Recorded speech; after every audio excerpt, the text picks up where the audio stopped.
झांसी की हार के बाद रानी लक्ष्मीबाई का आखिरी पड़ाव था ग्वालियर का किला। ये कहानी है वफादारी और धोखे की। एक बड़ा सवाल ये है कि उस वक्त कौन रानी के साथ था। रानी ग्वालियर पहुंची एक मिशन के साथ, राजा जीवाजीराव सिंधिया से गठबंधन करना।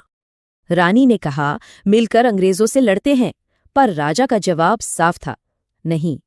रानी का जवाब सीधा था, ग्वालियर किले पर कब्जा। अब राजा सिंधिया को भागना पड़ा। और कमाल देखिए, राजा सिंधिया भागा भी तो किसके पास? उन्हीं अंग्रेजों के पास। किला तो मिल गया, पर अब एक नई मुश्किल थी, सेना के लिए पैसा कहां से आएगा? और तभी एक ऐसे शख्स ने मदद की जिसकी किसी को उम्मीद नहीं थी।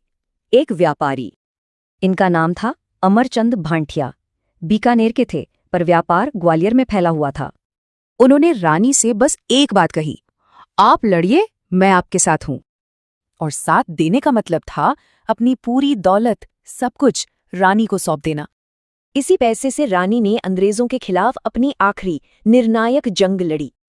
और इसी लड़ाई में रानी लक्ष्मीबाई वीर गति को प्राप्त हुई। रानी के जाने के बाद ग्वालियर का क्या हुआ? चीजें बहुत तेजी से बदलीं। अंग्रेजों ने जीवाजीराव सिंधिया को इनाम में ग्वालियर की गद्दी वापस दे दी। इसके बाद शुरू हुई रानी के वफादार साथियों की तलाश, और उन्हें सजा दी गई।